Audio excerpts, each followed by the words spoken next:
Guys, if you haven't already, make sure to follow the podcast on Spotify and Apple Podcasts. It helps us more than you could imagine. Like, where's your interest today? What is it? What brand interests you? I love. I would say there's 3 brands that particularly interest me right now: Patek, Rolex, and AP. Yeah. Those are the 3 that I'm genuinely, or at least I like the look of their watches. Yeah. That's where I'm at right now. Yeah. But you were talking earlier about a Patek, and I always say you need to walk before you can run. Yes. And going into Patek level is. So would you say like just jumping in the deep and like work your way up? Work your way up because you need to be emotionally as well invested in it, because at a certain point spending money then just becomes spending money. Yeah. You also need to have a fucking journey with it, right? You see what I mean? You also need to really enjoy it. So you have a watch, you buy first of all, you buy what you like. If you want to spend that money on a Patek, 100%. But I would say slow that down and just buy the first Rolex. Get into the swing, actually a word. No, get into the swing of things. Yeah, or something. You, mate. And people actually think I can speak properly, but it's the editors that make me look like. Where are you from? Amsterdam. Originally from Amsterdam, and then moved to Northern Ireland. Yeah, Northern Ireland, Belfast. Okay, cool. Yeah. I did think that was the case. I thought it was such a incredible place. Bombs left, right, and center. So and you were there like, I need to be there. This is popping off. It's popping off, mate. It is lit. This place is the bomb, boy. Oh, Jesus Christ. Right, never mind. Anyway, no. Listen, I am very Northern Ireland is unbelievable, mate. Yeah. It's fucking one of the most beautiful places in the world. It is class. Yeah. So for me, we do all mad shit, jump over, do quads in the countryside, fly helicopters, go over mountains, do all sorts of stunts and shit. You are a bit of an adrenaline junkie. Yes, I need to be thrilled constantly, and my brain works faster than my mouth, so it's it's really. I mean, it has to be walking around London with a lot of money in a small black case. Yeah. No, it's listen. I've been warned, and I've been. Luckily, I'm insured. Otherwise, I wouldn't. I was about to say. So, but we've taken. Would you recommend, like, even let's say I had a £20,000 watch, insurance on stuff like that is always worth it, or do you think insurance starts to come into play a little bit? No, insurance is always good, but I would rather say then just get it on your home insurance, don't get an external insurance, and just be very mindful. There's a reason there's 2 reasons actually why I wear a black hoodie, because it makes me look less blown up, but as well I can just also cover this up and look like when in London. Have a watch on. You see what I mean? Yeah. And that is, you just need to be mindful, because indeed it happens in London, if not every day, it's multiple times a day.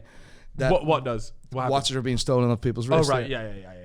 And I'm like, hell yeah, it's not gonna happen to me. Yeah. What happened to Lando Norris? A month back. So that article was mad, mate. It's like, this 30 grand Richard Mille, and I'm like, 30. The strap doesn't even cost. The strap is worth more than 30 grand. Yeah.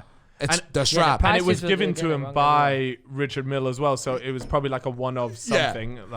So how did how does media come up with that figure? I was like, and then another media was like $40,000, or it's like, the strap is worth more than that. All it takes is a quick another Google. one, I think, right? What's that? I think he got another one pretty quickly. Yeah, but the thing is, with something like that, though, then when they inevitably try and sell it or get rid of it, it's just going to come up, and they're going to be like, well, this is clearly the one that was nicked off Lando Norris. Yeah, It was given to him, right? You can't sell it. Listen. So is it a bit, is it almost like robbing something like that? Not pointless, obviously. It is pointless. But it is pointless, right? He'll not be able to sell that. He'll sell that for maybe £10,000-20,000, and then at a certain point, that watch, there's no watchmaker other than the people from Richard Mille that are able to repair or service that watch. Yeah. That watch will be known, within 5 or 10 years, that watch will show up. Yeah. So it's absolutely pointless as well to show that watch.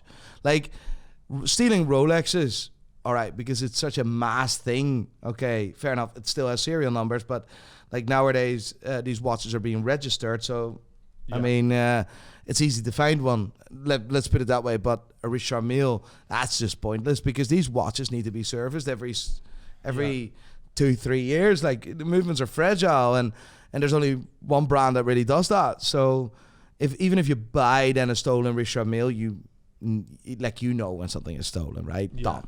You know that because you represent the price that comes there.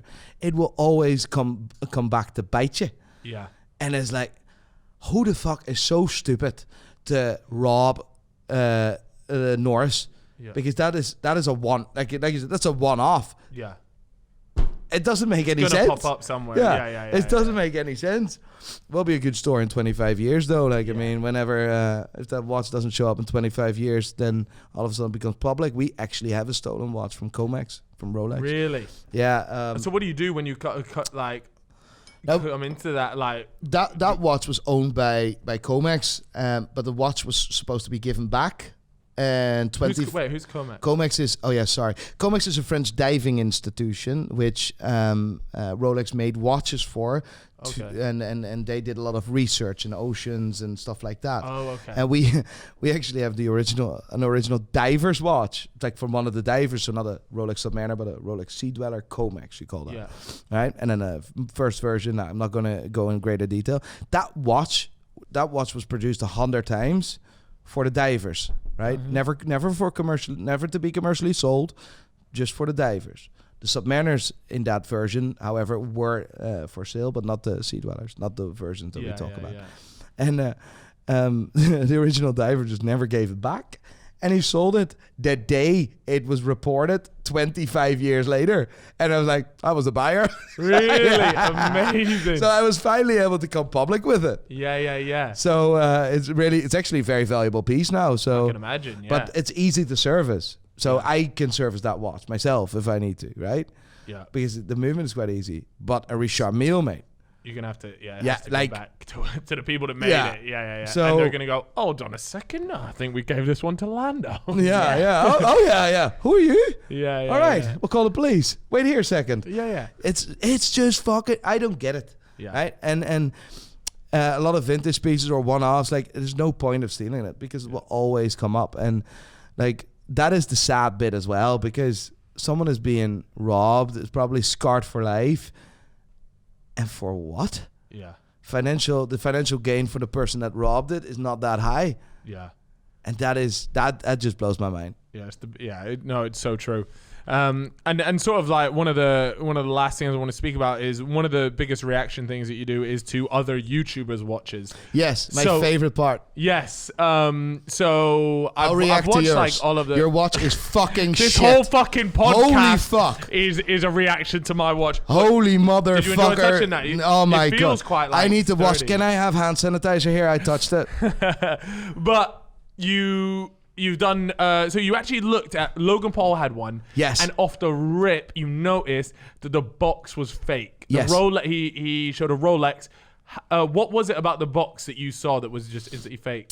Is there a really obvious thing? Yeah. I mean, when you're doing watches, like you can see, right? Can you see the difference between real and fake tits?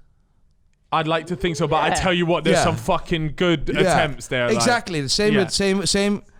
Attempts. No, there's some good attempts. Like, if you give it a crack and it's just... Sometimes you look attempt, at me and you're there like, you've actually stumped me there. And then it goes in the boys group chat and everyone votes. And then depending on that, we run a democracy in the group chat.